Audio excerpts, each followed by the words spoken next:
Assalamu alaikum for class. How are you all? I hope you are fine. I'm also fine. Alhamdulillah. For class, this is your second lecture, which is from your SST book. Today our topic is sources of water. At first topic is rainfall. Rainfall means barishi.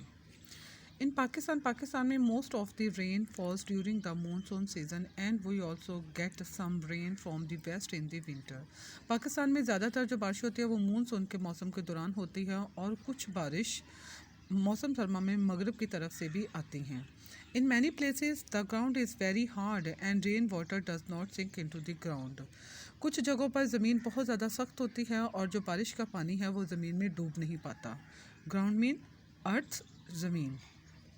It runs along the surface forming little streams or large rivers. ये चलती है उस सतह के साथ साथ और छोटी छोटी नदियाँ और बड़े दरिया बनाती जाती है. This water naturally travels downwards and finally reaches the sea. ये पानी कुदरती तौर पर नीचे की तरफ चलता है और बिलाकर समंदर में पहुंच जाता है.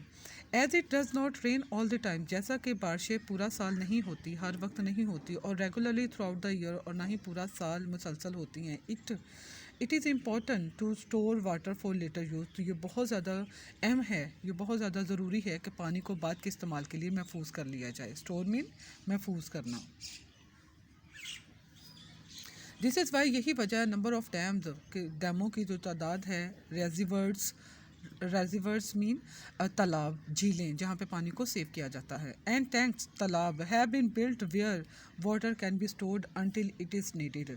यही वजह है कि काफ़ी बड़ी तादाद में डैम्स को, झीलों को और तालाबों को बनाया जा चुका है ताकि वहाँ उस जगह पे तक जहाँ पे पानी को स्टोर किया जा सके उस वक्त तक जब तक इसकी ज़रूरत है. Where there are large rivers, वहाँ जहाँ पे बड़े बड़े दरिया हैं, we can also build canals, वहाँ हम छोटी छोटी नहरें बना सकते हैं. To take water to the dry parts of the country, मुल्क के खुश हिस्सों में पानी लेके जाने के लिए. उन जगहों पे जहाँ पे बड़े बड़े दरिया हैं वहाँ पे हम छोटी छोटी नहरें बना के मुल्क के खुश हिस्सों में पानी पहुँचा सकते हैं. Pakistan has the largest canal system in the world. Pakistan में दुनिया का सबसे बड़ा नहरी निज़ाम मौजूद है. वेल्स मीन कुएं. Wells are large holes. Wells बड़े बड़े गड्ढे होते हैं, डग खोदे जाते हैं इन द ग्राउंड, ज़मीन में, to obtain water from underground surface and also to store water. पानी को महफूज करने के लिए सतह ज़मीन से पानी लाने के लिए कुएं बनाए जाते हैं, बड़े बड़े गड्ढे खोद के. इन द पास्ट, माजी में, these were dug by hundred of people. बाजी में ये कुएं सैकड़ों लोग मिलकर खोद के बनाते थे. There are many such wells in our country even today. हमारे मुल्क में आज भी इस किस्म के कुएं मौजूद हैं. दे आर वेरी यूज़फुल और बहुत ज़्यादा महफूज हैं, मुफीद हैं. Where there is no supply of pipe water. उन जगहों पर जहाँ पे पानी के पाइपों की मदद से पानी की फरहमी मुश्किल है, वहाँ पे ये बहुत ज़्यादा मुफीद हैं. Water is also found underground. पानी सतह ज़मीन के नीचे पाया जाता है, अंडरग्राउंड ज़मीन के नीचे पाया जाता है. दिस अकर्स, ये वाक़या होता है व्हेन सरफेस वाटर सीप, जब सतह ज़मीन का जो पानी होता है वो टपकता है थ्रू दी सॉइल, मिट्टी से, एंड इज़ टैप्ड, और गड्ढे बना देता है between layers of hard rock, और सख्त चट्टानों की तहों के दरमियान में गड्ढे बना देता है. ट्यूबवेल्स. इन रिसेंट ईयर्स, हालिया सालों में, the water from open wells has not been enough to meet our needs.